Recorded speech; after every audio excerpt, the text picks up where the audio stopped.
Hello and welcome to Santa Reads a Story. Today's story is Jimmy Scarecrow's Christmas by Mary E. Wilkins Freeman. Jimmy Scarecrow led a sad life in the winter. Jimmy's greatest grief was his lack of occupation. He liked to be useful, and in winter he was absolutely no use at all. He wondered how many such miserable winters he would have to endure. He was a young scarecrow, and this was his first one. He was strongly made, and although his wooden joints creaked a little when the wind blew, he did not grow in the least rickety. Every morning when the wintry sun peered like a hard yellow eye across the dry corn stubble, Jimmy felt sad, but at Christmas time his heart nearly broke. On Christmas Eve, Santa Claus came in his sledge, heaped high with presents, urging his team of reindeer across the field. He was on his way to the farmhouse where Bessie lived with her Aunt Hannah. Bessie was a very good little girl with very smooth yellow curls, and she had a great many presents. Santa Claus had a large wax doll baby for her on his arm, tucked up against the fur collar of his coat. He was afraid to trust it in the pack, lest it get broken. When poor Jimmy Scarecrow saw Santa, his heart gave a great leap. "Santa Claus, I'm here," he cried out. But Santa Claus did not hear him. "Santa Claus, please give me a little present. I was good all summer and kept the crows out of the corn," pleaded the poor Scarecrow in his choking voice.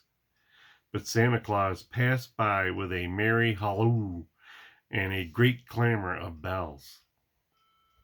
Then Jimmy Scarecrow stood in the corn stubble and shook with sobs until his joints creaked.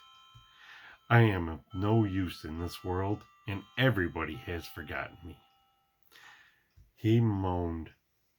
But he was mistaken. The next morning, Bessie sat at the window holding her Christmas doll baby, and she looked out at Jimmy Scarecrow standing alone in the field amidst the corn stubble. "Aunt Hannah," she said.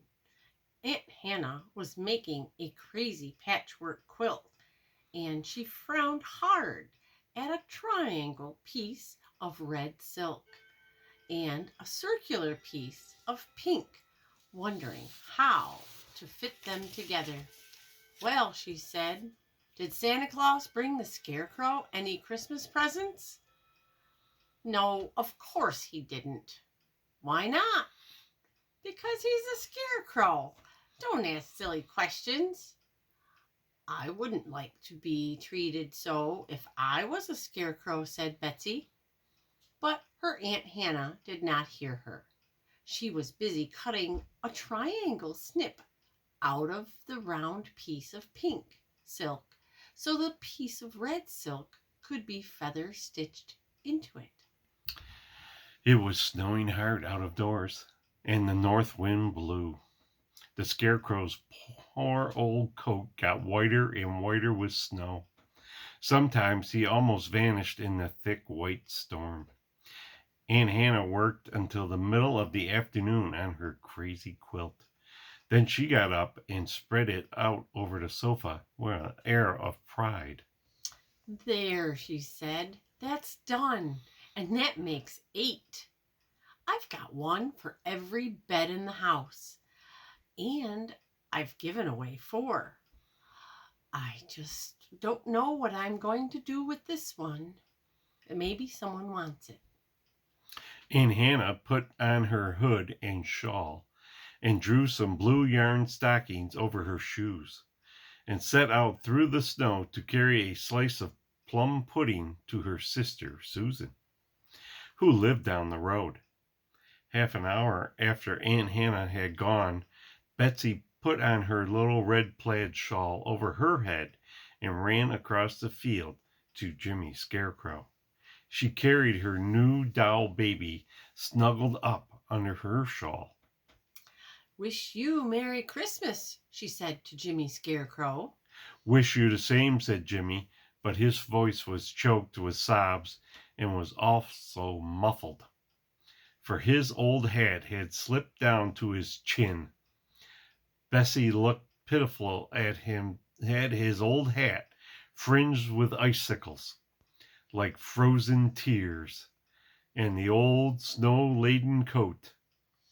"I've brought you a Christmas present," she said, and with that she tucked her doll baby inside Jimmy Scarecrow's coat, sticking its tiny feet into a pocket. Thank you, said Jimmy Scarecrow faintly. "You're welcome," she said. "Keep her under your overcoat so the snow won't wet her and she won't catch cold. She's get delicate, you know." Yes, I will, said Jimmy Scarecrow, and he tried hard to bring one of his stiff, outstretched arms around to clasp the doll baby. "Don't you feel cold in that old summer coat?" asked Betsy. If I had a little exercise, I should be warm, he replied, but he shivered, and the wind whistled through his rags. "Wait a minute," said Betsy, and was off across the field. Jimmy Scarecrow stood in the corn stubble, with the doll baby under his coat, and waited. And soon Betsy was back again, with Aunt Hannah's crazy quilt trailing in the snow behind her. "Here," she said, "here is something to keep you warm." And she folded the crazy quilt around the Scarecrow and pinned it. "Aunt Hannah wants to give it away if anybody wants it," she exclaimed. "She's got so many crazy quilts in the house now, she doesn't know what to do with them. Goodbye. Be sure you keep the baby doll covered up." And with that, she ran across the field and left Jimmy Scarecrow alone with the crazy quilt and the doll baby. The bright flash of colors under Jimmy's hat brim dazzled his eyes, and he felt a little alarmed. "I hope this quilt is crazy, if it is crazy," he said. But the quilt was warm, and he dismissed his fears. Soon the baby doll whimpered, and he creaked his joints a little, and that amused it, and he heard it cooing inside his coat.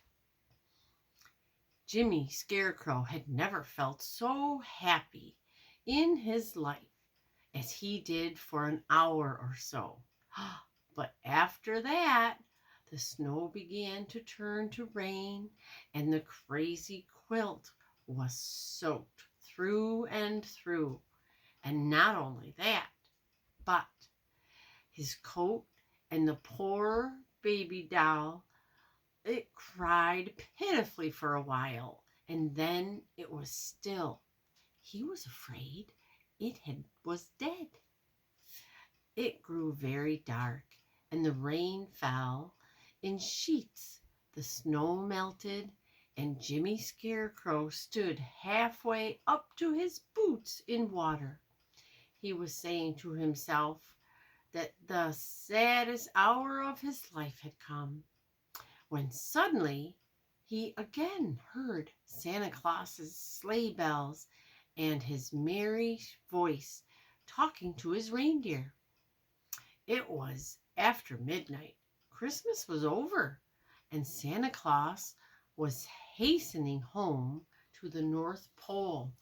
Santa Claus, dear, Santa Claus, cried Jimmy Scarecrow with a great sob, and that time Santa Claus heard him and drew rein.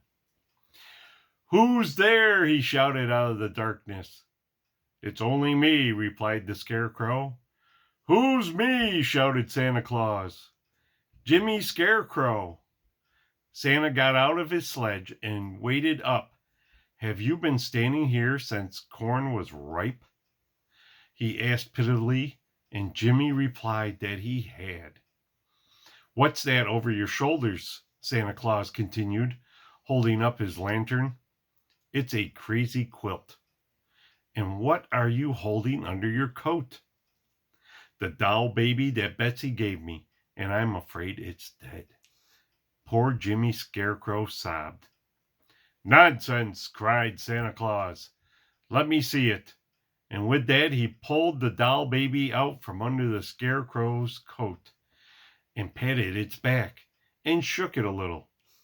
And it began to cry and then to crow. It's all right, said Santa Claus. This is the doll baby I gave Betsy, and it is not at all delicate.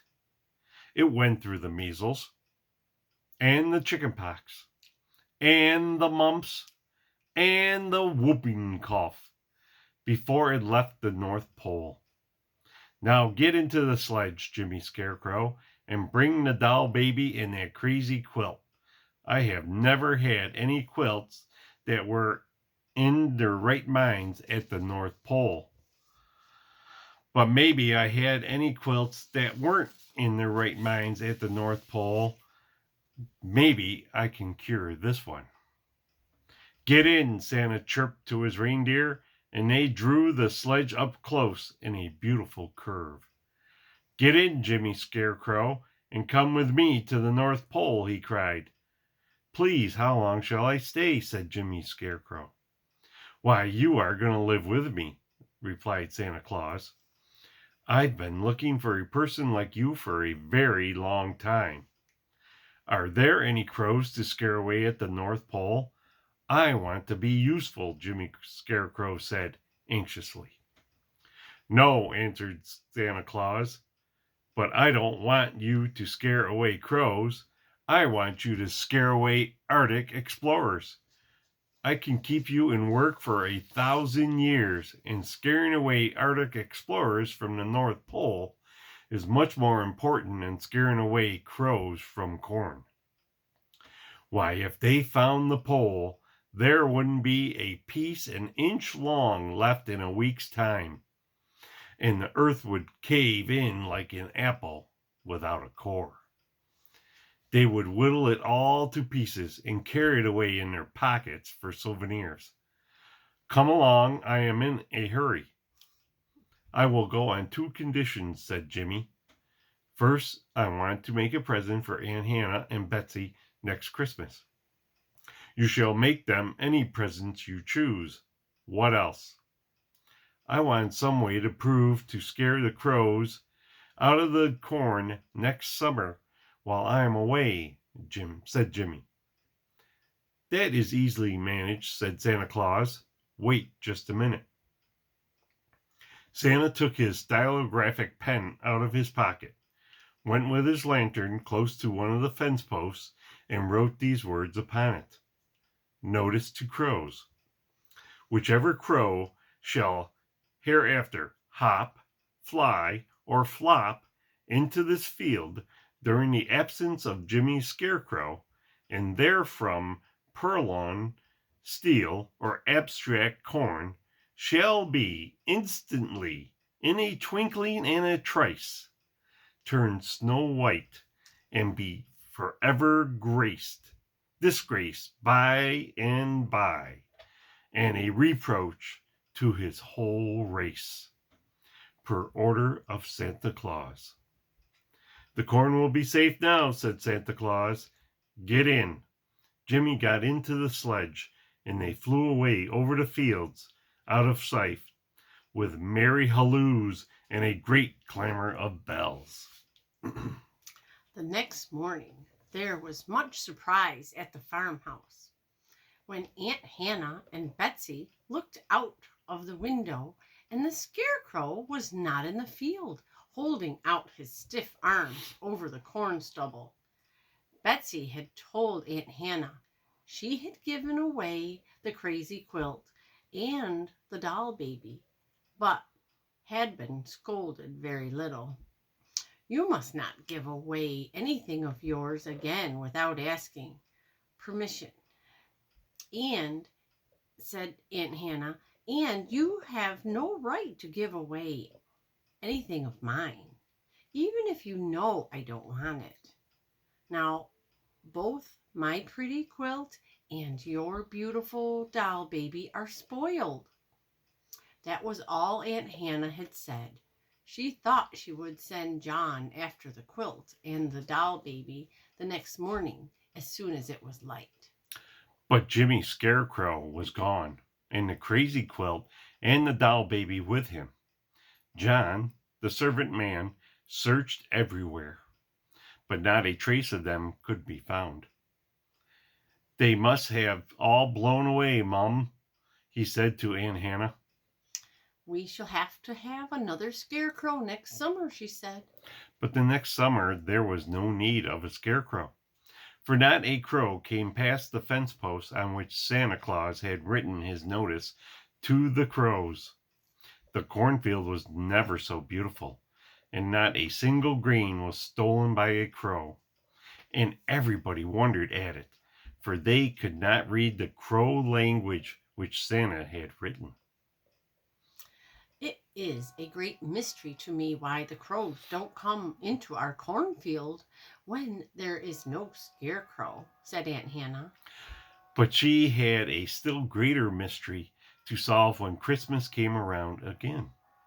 Then she and Betsy had each a strange present. They found them in the sitting room on Christmas morning. Aunt Hannah's present was her old crazy quilt, remodeled, with every piece cut square and true, and matched exactly to its neighbor. Why, it's my old crazy quilt. But it isn't crazy now, said Aunt Hannah, and her very spectacular seemed to glimmer with amusement. Betsy's present was her doll baby of the Christmas before, but the doll was a year older. She had grown an inch and could walk and say, Mama, and how do. She was changed a good deal, but Betsy knew her at once. It's my doll baby, she cried, and snatched her up and kissed her.